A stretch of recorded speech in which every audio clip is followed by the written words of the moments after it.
I'm Austin Lugo, I'm Brandon Hess. and this is the Nom Nom Project.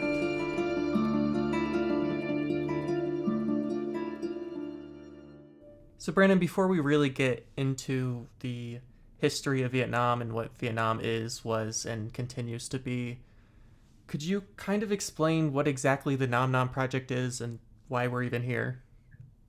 So I think we both want the Nom Nom Project to be sort of a documentary or catalog of all of the things that we're going to experience when we go to Vietnam. And so a lot of that requires research of the country, and there's a big lead up before we actually go there of learning about what's actually the deal over there, like what the people are like, what the government's like, and how that society came to be. And why are we going to Vietnam? Same reason you travel to really any country to experience new cultures and see new things. I think Vietnam is particularly interesting, especially if you're an American, because there isn't a climate like Vietnam in the United States. And there especially isn't a people.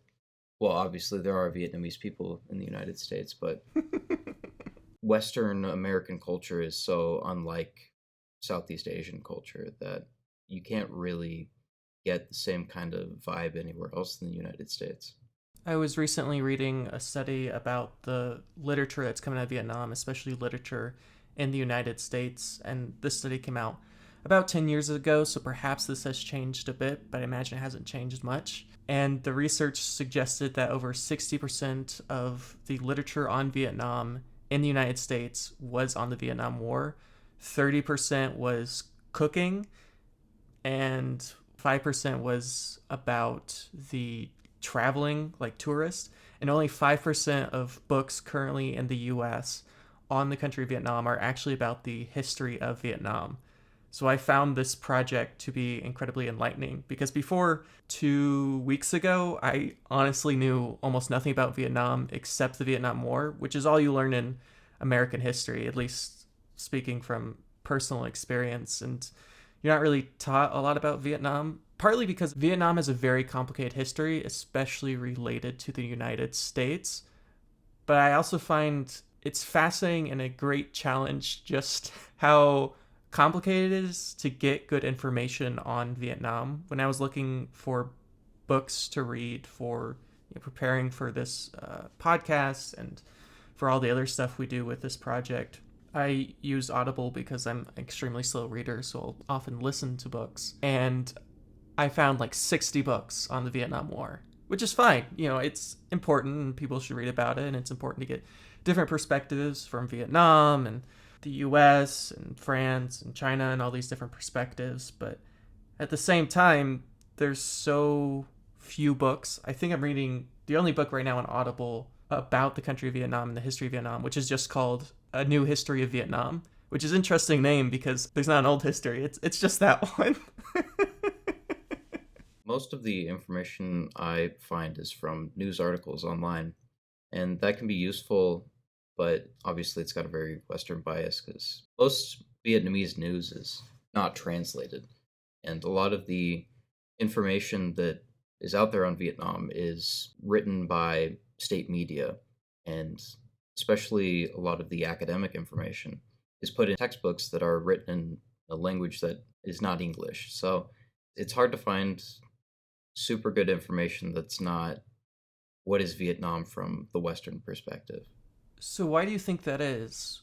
Why do you think it's so difficult to find history on Vietnam? I mean, you can find histories on China, Korea, almost every European country, many parts of Africa, Canada, Mexico, many South American countries. Why is it so hard to find histories on the country of Vietnam? Well, I think relative to China, it's a much smaller country and it took a lot longer to industrialize than China did. And that kind of plays into why you don't see nearly as much information. The country has been essentially a feudal society since the Vietnam War. And even after that, it has still taken them a very long time to modernize the country. I think a lot of it just comes down to the fact that Vietnam is actually like a very new state. and they're not very well integrated into the global economic system. So as a result, a lot of the information that comes out of Vietnam is written by Vietnamese people for Vietnamese people.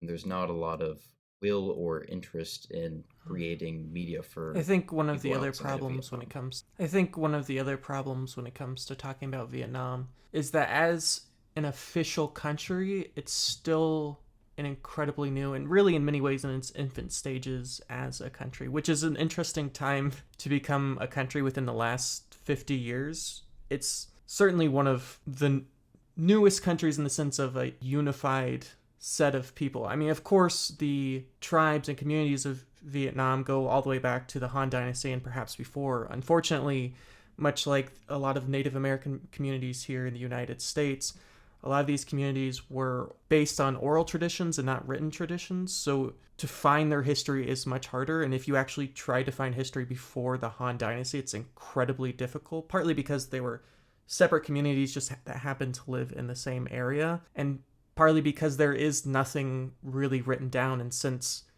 quote unquote modern history is built upon written history, because there's been this unfortunate academic assumption that if it's not written down for some reason it's not history. Oral history has often been taken as lesser, and of course that is starting to change, especially the way we look at a lot of Native American cultures here in the US and tribal communities in New Zealand and Australia and other parts of the world. But it's still the case that when you talk about history, you're talking about what's written down. And one of the challenging things about talking about Vietnam is we have very little perspective from the people of Vietnam, really until France comes in the 1860s during the Second Opium War. I mean, there is some stuff, of course, but the problem is it's almost always from the perspective of China. It's from the perspective of France. It's from the perspective of the US. It's from the perspective of Japan. It's always from the perspective of colonizers coming to Vietnam to kind of take over the country. Often, when we refer to the United States, we say it's a country of immigrants. People from across the world come here and, blah, blah, blah, blah. Of course, that ignores the very real history of natives and all the other people who lived here for hundreds, if not thousands of years before quote unquote immigrants ever came here. It's extremely imperious and a very neoliberal, globalist, capitalist way of looking at it. Not that there's anything wrong with capitalism or globalism or blah, blah, blah, blah, but it fails to see history from the eyes of people who actually live there. And I think this is even more true with Vietnam, because at least in the US, we've created this belief, whether it's true or not, that we broke away from colonization and basically inverted ourselves from being a colony into those that colonize. Vietnam, unfortunately, has spent most of its history being colonized by someone after someone after someone. And really, it wasn't until Ho Chi Minh in the, 1940s ish during World War II that they even had the ability to attempt revolution. Of course, I'm sure there are plenty of attempts before that, but when you're reading it from the perspective of the colonizers, they don't talk about that. History's always written by the winners, so it's always challenging to grasp at who's speaking for who. And even when you read Vietnamese writers, it's often very complicated. You look at some of the most famous Vietnamese writers, filmmakers, artists, they're often not from Vietnam, or they were born in Vietnam and then left Vietnam to live in France or Japan or China or these other places because they were basically pushed away by war or poverty or what have you, which makes for a very challenging study of the country. There was also no institution of tertiary education except for the French administrative school in Vietnam until like the 60s or sometime around then when the communist government actually started to invest in university education. So a lot of academics were forced to leave the country just to get their skills. And I've noticed a lot that there's a similar effect in Vietnam as in China, where they don't see themselves as part of a global community the way Western countries do. Like in the United States, there is less and less of a distinction between what an American is and what a British person is, or what a German person is, because we're all connected through the internet. And obviously, in Vietnam, the internet is essentially banned formally. It's almost impossible, actually, for the average Vietnamese person to even access the global community. But even without the internet, a lot of Vietnamese people are very unconcerned with politics and affairs outside of their local government within Vietnam. So it's a lot different to try to interpret Vietnamese culture because of that, since in the United States, everything is seen through the lens of what our relationship is to foreign powers. Like our country gained its independence from another country that was on the other side of the planet. And while this was the case for Vietnam as well, they were cut off from trade from all of those countries after they created a communist state. Whereas in the United States, we continued to work very closely with European powers. So I think a lot of the reason why, again, you don't see Vietnamese media translated into English or other Western languages is because there's not a lot of desire really to even access any, I guess, markets or communities outside of very small communities within Southeast Asia, either within Vietnam or in China or Laos or Cambodia. Yeah, in many ways, Vietnam, despite the fact that it does have some big cities like Hanoi or Ho Chi Minh, it is very much still a developing country. I mean, you look at just the demographics of the country, three-fourths of the country are still farmers. Not that there's anything wrong with farming, but it's interesting to compare it to the United States in the sense that back in the early 1800s, almost a third of all workers were farmers. And there was this terror because at the time they were creating new technologies that would make it possible that less people had to farm. And so the terror at the time was like, now only like half the amount of people are going to need to farm. So what is the other 15% of people going to do? Of course, at the time they didn't realize that there was going to be an entire community of jobs and ecosystems built because of the industrialization of farming. Unfortunately, in Vietnam, although of course it's not in any ways a country living in the past, I'm not suggesting that at all, but the industrialization of farmland hasn't really happened. And part of the reason for that is because farming in Vietnam is incredibly unprofitable. And if you look at a lot of the farmers in Vietnam, they often have to have a second or a third job, which isn't as true when you're in the city. Now, the average income in Vietnam is lower than it is here in the United States. I believe in the city it's about $1,000 a month, which in the global economy is considered a middle income country. Very deep in poverty by United States standards if you're living on $1,000 a month. So, yeah, I think it's very strange to try to interpret how industrialization is going in Vietnam because obviously they have those two cities. They have Ho Chi Minh City and they have Hanoi, and those are clearly their industrial epicenters. But once you leave the cities, it's mostly just rural farmlands like it's been for the past few hundred years. And I'm paraphrasing from government documents here, so they're probably very biased, but a lot of what you hear coming out of the Vietnamese government is a concerted effort to try to develop rural areas simultaneously with urban areas. So rather than in the United States or in the United Kingdom, for example, where industrialization essentially forced everyone living in the countryside to go into the cities, or else they would starve to death because there would be no jobs after farms were industrialized. There seems to be a strong effort made to try to keep those rural communities alive, even though farms are in the process of being industrialized and those jobs are disappearing. So the economic metrics as well are difficult to understand when the country is not capitalist because $1,000 a month doesn't get you the same like kind of things that it would if you were in a capitalist country. Like I believe food is provided for people in Vietnam regardless of what amount of money they're making as long as they're employed. So cost of living is a lot different when you're trying to make those calculations. Of course, when we refer to $1,000 or however many dollars, we are referring to the American dollar, which isn't necessarily a one-to-one to the dong, which is what they use in Vietnam. But I can understand why they're so concerned with keeping the rural community, especially with the sort of Leninist and communistic ideals. Even if since the Moi Doi in the last 30 years, they've kind of been reverting, I suppose, to more capitalistic neoliberal policies.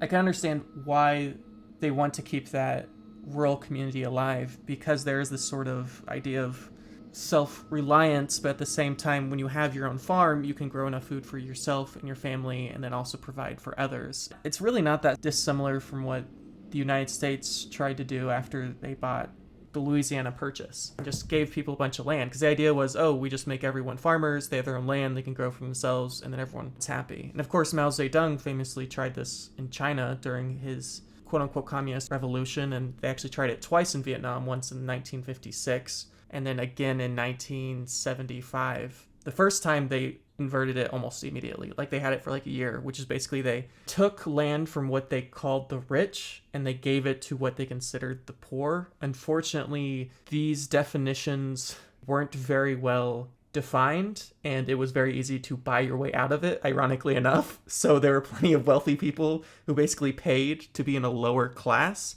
And most of the people whose land was actually taken away were people who had some land enough to feed themselves and their family, but couldn't afford to bribe themselves out of it.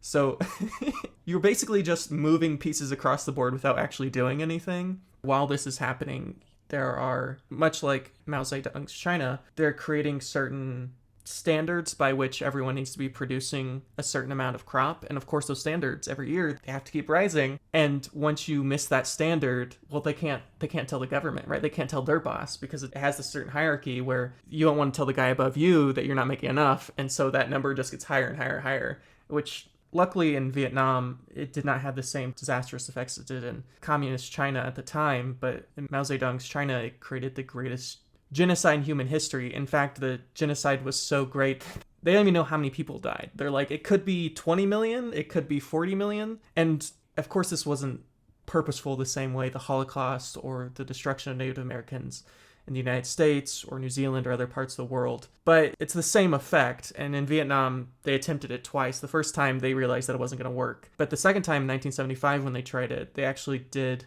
continued the land redistribution for 11 years until Moi Doi came into effect in 1986. But I'm certainly for taking money from the wealthy and giving it to the poor. You know, it's a very good idea. The problem is, how do you do that in a way that's actually fair? And who decides that? Because what always happens, and this is true with most countries that were communist for a time, is it's a great idea and we love it, but then who's making those decisions? And whoever's making those decisions suddenly has a lot, even if they didn't have power before, now they have all this power, and power makes people hungry. And so how do you create a system in which the powerful's power are taken away from them without giving other people that same power? I see what you mean, and frankly, I'm on the fence as to whether or not land reform actually was a good idea in Vietnam. It's not entirely clear to me whether or not the state owning the farms is any better than private families owning the farms, as they have done. In general, it's a good idea to try to make as much land as possible a part of the commons, in the sense that it's owned not by any person or organization, but by society and whatever the community of people in the area think is the best thing to do with the land, then that's the best thing to do. Where a community is, some increasingly large group of people as a country industrializes. Frankly, it's very impressive to me that Vietnam was able to avoid a mass death event that occurred in essentially every other country as it was industrializing. It's easy to point the finger at Russia for its Holodomor of the Ukraine, where they killed millions of people by starving the Ukrainians out to produce food for their cities. And it's easy to point the finger at China, who likewise caused a similar genocide by industrializing their farmland. But similar things happened pretty much everywhere on the planet. I mean, we in the United States caused genocides of Native Americans to seized farmlands, or seized land that we then used as farmland. And you could argue, even in European countries, that we caused a great deal of misery by industrializing farmland because a lot of these peasants ended up becoming destitute proletarians who were unable to find a job and eventually just died because of it. It might be a low bar, but I find it frankly a little bit surprising that no such event ever transpired in Vietnam, even though industrializing farmland and industrializing the country in general tends to cause a lot of death and suffering. So, I mean, the country still isn't fully industrialized, so, something may yet happen, especially as they become more capitalist and fail to leave behind their authoritarian tendencies that they gained under Ho Chi Minh. Yeah, I find the history of Vietnam to be one of inspiration in so many ways, just because Vietnam, for most of its history, has just been given a really shitty hand. I mean, basically from the beginning, people are just coming in and taking over their land and taking over their government, and they're saying, you need to learn Chinese, you need to become Confucius, you need to become Buddhist, you need to become Taoist, you need to become Catholic, you need to start speaking French, you need to start speaking Japanese, and so on and so forth. And despite all that, Vietnam has fought back for thousands of years, and despite making very little ground for most of Vietnam's history, the fact that they can unite together and fight against not only China, not only France, but also the United States and Japan and win is incredibly impressive. I mean, however you feel about the Vietnam War, however you feel about America's involvement in it, or however you even feel about communism or what have you, or Ho Chi Minh, I think there's something very impressive and a lot to be learned from a country that is willing to strive for independence despite the fact that until very recently they just weren't given that. And I think there's something just very impressive and inspiring about that. Absolutely. It feels very comforting to know that there's still countries out there made up of people who actually have faith in their government and a sense of strong national identity. Because these days it seems increasingly more difficult to feel like you're a part of any like American project, or that you have some sort of meaningful representation in the government. But in Vietnam, people, despite understanding the great deal of corruption that goes on in the government there, they absolutely seem to feel strongly connected to their government. It seems as though democracy is still a project that the average person feels is worth pursuing, which is more than can be said for many Americans. Yeah, I find the Vietnamese government to be a seemingly simple yet extremely complex form of government that I'm still, despite many readings and trying to grasp my head around, I'm still sort of struggling with the different positions in the government. I sort of understand the idea that it's a representative democracy in which the people vote for what's called a national assembly. National assembly is made up of 500 fellow Vietnamese people, and then this national assembly votes for a prime minister, a president, and the Supreme Court, and also the leader of the General Secretariat of the Communist Party. Yes, the General Secretary of the Communist Party. I understand what the Supreme Court does because it runs very similar to the American Supreme Court system in most Supreme Court systems. That seems to be one of the things that a lot of countries seem to have in common. Whatever part of the world you are, whatever your culture is, Supreme Court seems to be pretty similar around the world. The Prime Minister, I guess I still don't really understand what the Prime Minister does. Do you? I did a good bit of research into the General Secretariat of the Communist Party. The other parts of the government I'm a little less clear on, but my understanding is that the Prime Minister is essentially the commander in chief of the army, and that's kind of their major role, is to regulate military affairs. Okay. And then the president basically functions as like the Secretary of Foreign Affairs. Like he's the one who goes out and meets with other countries. At least as far as I understand it, he kind of That seems to be the case, yeah. yes. And then the general secretary does. They organize the Communist Party. What does that mean? It means whatever it needs to mean behind closed doors in the National Assembly, essentially. I think part of the idea of the Vietnamese government is that it is deliberately vague and a little bit confusing. I think that this was an intentional choice to try to create a situation where the government is essentially capable of anything.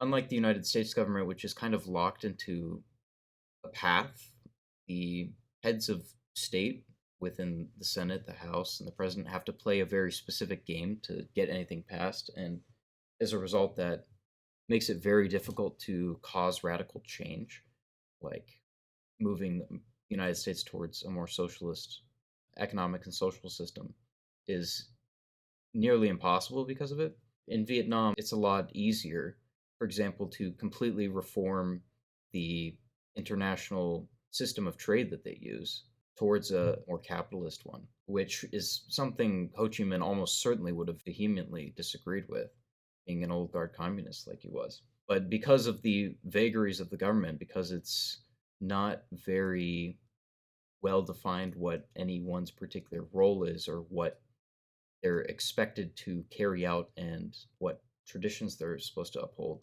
Because of all that, they were able to neoliberalize the economy and cause radical change in a very short period of time. In preparation for trying to explain the Vietnamese government, I read the Vietnamese Constitution, which is incredibly short, especially in like comparison to the American Constitution, where there's all these incredibly specific and complicated regulations and rules, which of course most of which are archaic and pointless and useless.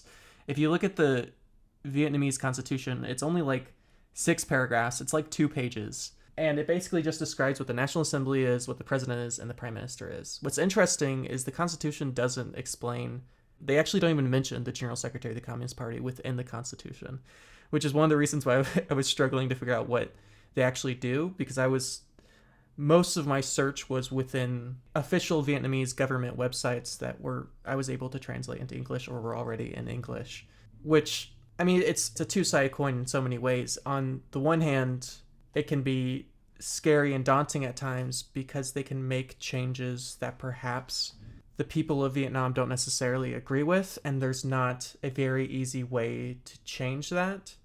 But at the same time, if radical change needs to be made and it's for the better of the Vietnamese people, it can be done. It can be done quickly.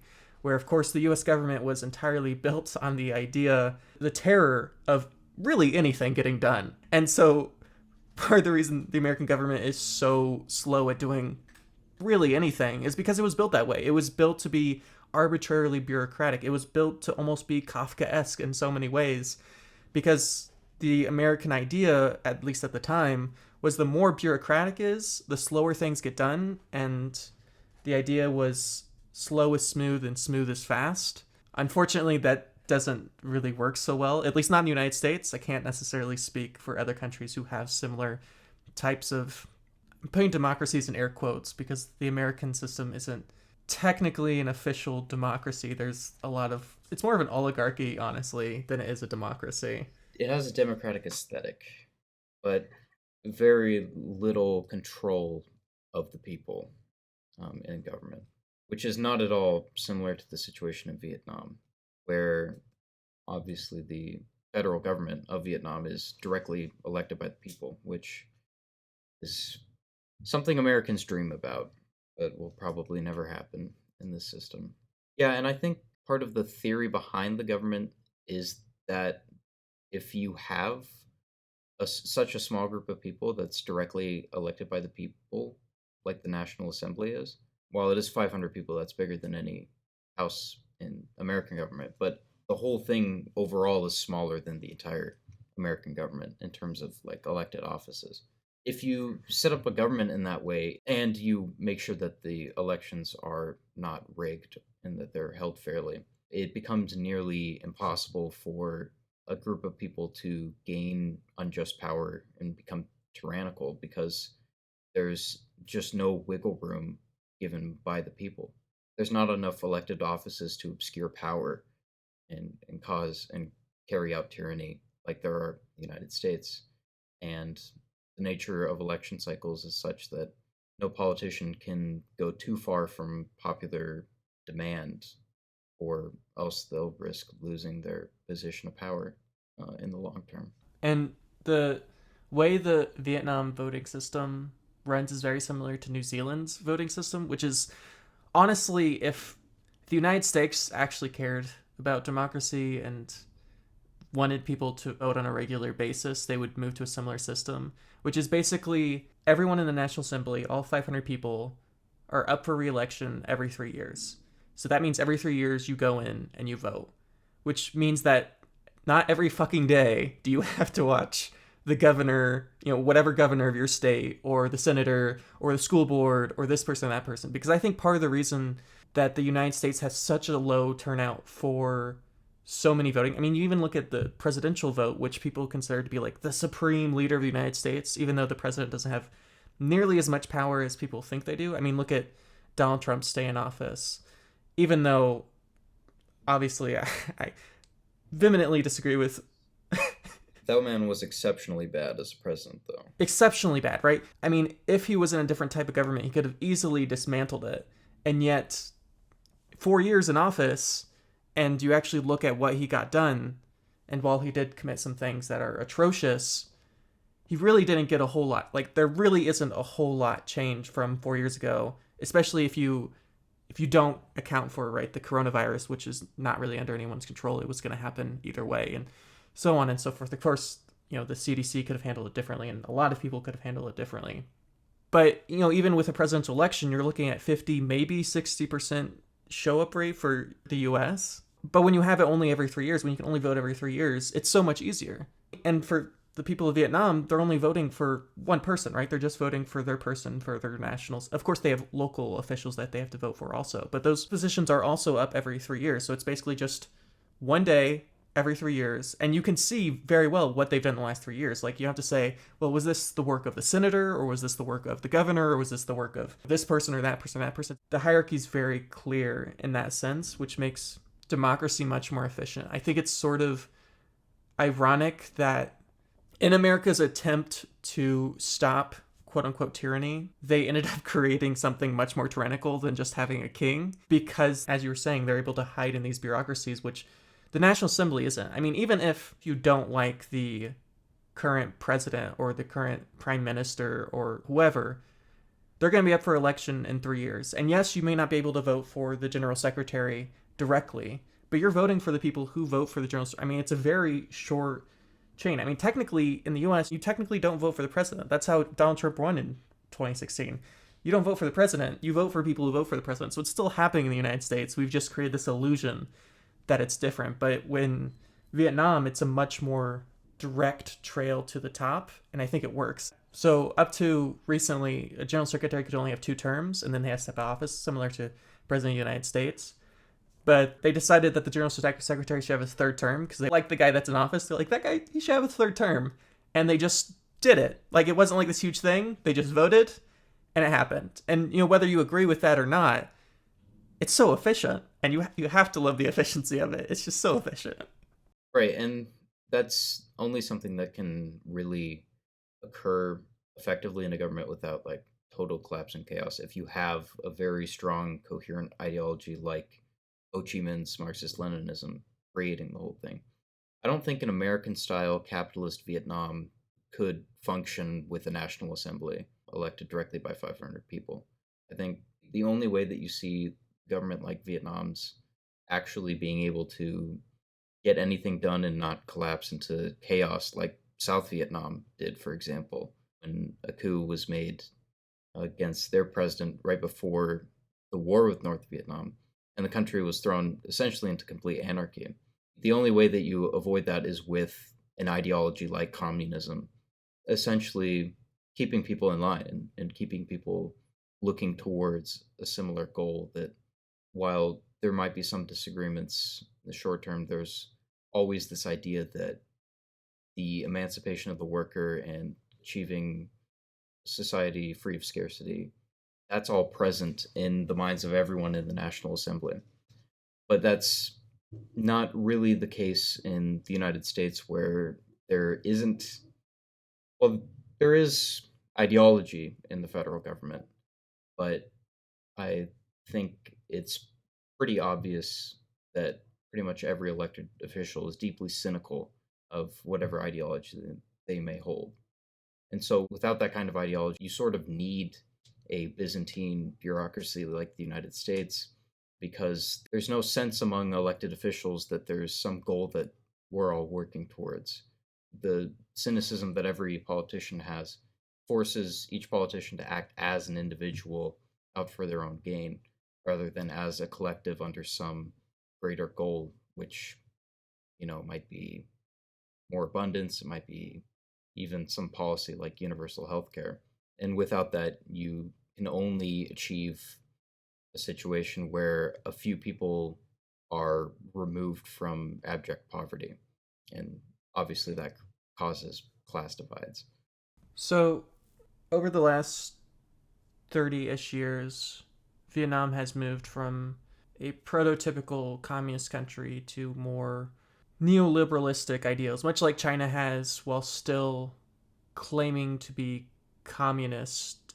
Do you think 20 years from now, Vietnam will still be a communist country, at least in name? In name, yes, absolutely. The same way that the United States was created by its founding fathers, who were like free market liberals, and that's kind of like the ideology of the United States. There will always be like an aesthetic of Karl Marx and Vladimir Lenin in Vietnamese government. I don't think Vietnam is going to be communist. I don't think it is communist anymore. There's a mix of like free market and authoritarian capitalism, and then there's something which is like state owned economic systems, but it's not really communism because there's a free market that individuals are allowed to participate in.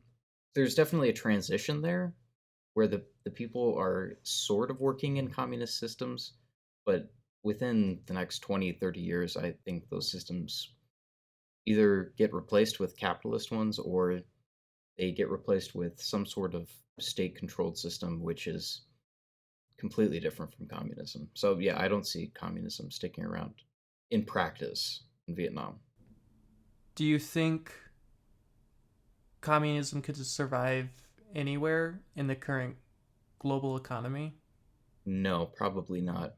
I think once the network of trade between Soviet countries like the USSR and all of its satellite states, and then between China and Vietnam and Cuba and other communist states around the planet. Once that all collapsed well, it began to collapse in the 80s, but when it finally collapsed in the early 90s, I think that was it for communism, globally speaking.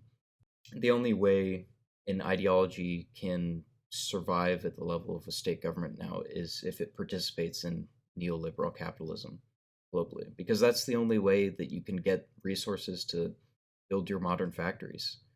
The country that controls all of the rare earth metals that you need to build your computers and stuff, that's a neoliberal capitalist country. So you have to interact with them along those lines to be able to get all those resources. Well, Brandon, I think I'm out of things to say about Vietnam. Is there anything else before we close out here that you want to touch upon this week? I think we should talk very briefly about how climate change is going to impact Vietnam, because that's one of the most at-risk countries.